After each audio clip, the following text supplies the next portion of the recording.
In the early morning hours of November 9, 1937, a sense of numbness settled over Huddersfield's residents as news spread like wildfire about the tragic accident that had befallen John Wooten. The young man, just 33 years old, had been attempting to cross the road when he was struck by an oncoming vehicle. Despite efforts to revive him, Wooten's body remained still and unresponsive, lying motionless on the pavement for several hours. As the sun began to rise over the quiet town, a somber mood pervaded the community, with many residents stopping by the scene to pay their respects to the deceased. But what unfolded next would leave even the most hardened of souls stunned. In a shocking turn of events, Wooten's family, who had been preparing for his funeral, received an extraordinary phone call from the local undertaker. The undertaker informed them that John Wooten was, in fact, alive. It seemed that during the commotion and chaos following the accident, Wooten's body had been mistakenly identified as that of another person, a 35-year-old man who had indeed met his demise on the same fateful night. As news of this bizarre mix-up spread like wildfire, residents were left scratching their heads in utter bewilderment. How could such a grave mistake have occurred? And what did it say about the reliability of their medical system?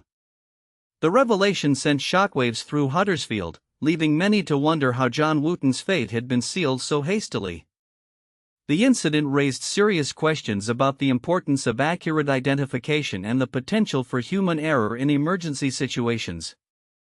As the town struggled to come to terms with this extraordinary twist, one thing was certain: nothing would ever be the same again in Huddersfield.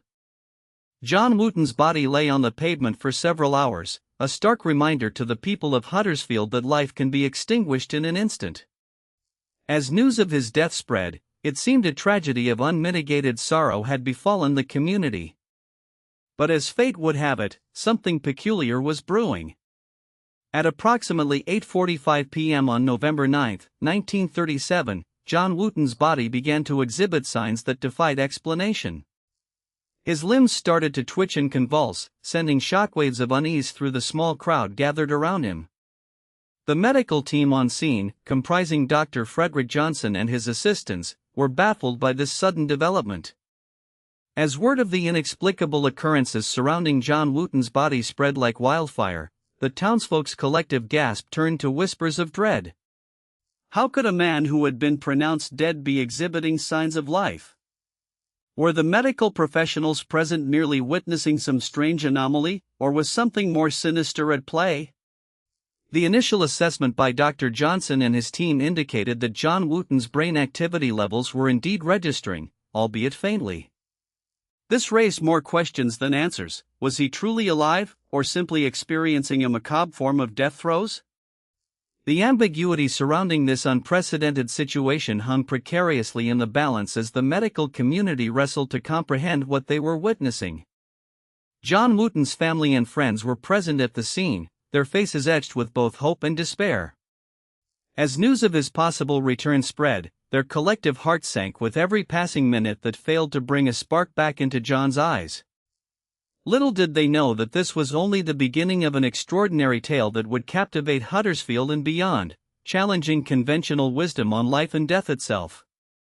As night descended upon Huddersfield, an eerie sense of expectation settled over the community, each person holding their collective breath as they waited to see if John Wooten would defy all odds and emerge from this living death. As the hours passed, John Wooten's body remained still and silent on the pavement. The local police were summoned to the scene, and a coroner's report was drawn up confirming his death due to severe head injuries sustained in the accident. However, it is here that the extraordinary events begin to unfold. A short while later, at approximately 3:45 p.m., John Wooten suddenly regained consciousness. This shocking turn of events sent shockwaves through the community, with many eyewitnesses present at the scene struggling to comprehend what they had just witnessed. As paramedics and medical personnel attended to him, it became apparent that not only was he alive but also seemed to be in relatively good health, considering from Schmidt's room.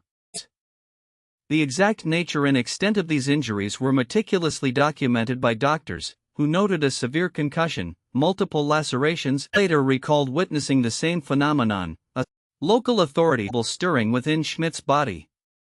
increasingly perplexed as something remarkable. Diane Schmidt's eyes had opened. Despite being declared clinically dead for nearly an hour, Schmidt began to show signs of regaining consciousness. The nurses immediately alerted the medical team, who rushed back into the emergency room. The attending physician on duty at the time, Dr. William Jenkins, confirmed that Schmidt's heart was now beating, albeit weakly. Her brain waves were also detectable, indicating a return from what seemed to be certain death. As news of this extraordinary event spread throughout the hospital, medical professionals and staff alike were stunned into silence. The implications were profound. Could it be possible for the human body to defy the laws of mortality? As we delve deeper into the case of Diane Schmidt's return from the dead, several questions arise regarding the medical procedures that took place in the hours following her initial declaration of death. The hospital's protocol for declaring a patient deceased typically involves multiple checks and verifications by medical staff. However, it appears that these standard procedures were not followed, or at least not documented. One can't help but wonder if Diane Schmidt's brain activity was misinterpreted due to a lack of proper equipment or training in the early 1970s. At the time, technology for measuring brain activity and detecting even minimal signs of life was relatively primitive compared to today's standards. The possibility that medical staff might have made an error in interpreting her neurological status raises more questions about the accuracy of their assessment. Furthermore, Diane Schmidt's return from death has significant implications for our understanding of the human body's capacity for recovery. This incident challenges the conventional wisdom on what constitutes brain death and how it can be accurately diagnosed. If medical professionals are unable to definitively determine when a person is truly dead, this raises concerns about organ harvesting practices and the ethics surrounding these procedures. Experts in various fields have since attempted to explain Diane Schmidt's miraculous recovery through various theories, including hypothermia-induced coma or undiagnosed conditions such as narcolepsy. However, these theories often come with their own set of contradictions and inconsistencies that fail to fully account for her complete collapse and subsequent revival. On the fateful night of April 30, 1972, a series of events would forever alter the course of Diane Schmidt's life. Pronounced dead by medical professionals at Bayfront Medical Center, her body was prepped for autopsy and subsequent burial. But as the morgue staff began their work, something inexplicable occurred.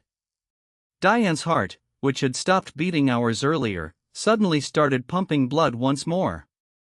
The medical team was stunned, unable to comprehend how this could be happening.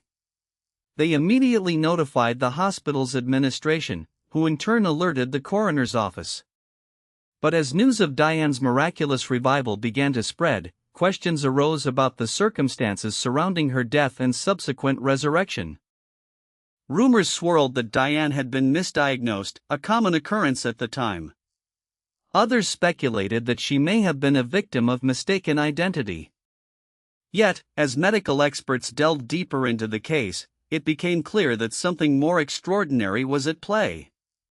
Diane's brain activity, previously deemed non-existent, was now pulsing with electrical signals.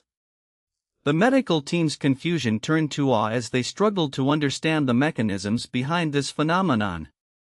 They pored over her medical records, searching for any clues that might explain why she had been declared dead in the first place. But the more they examined, the more enigmatic the case became. Diane Schmidt's miraculous return from the dead would go on to captivate the nation, sparking heated debates about life, death, and the boundaries between them. Diane Schmidt's inexplicable return from the dead has become an enigma, a mystery that continues to haunt the small town of St. Petersburg, Florida, where it all began.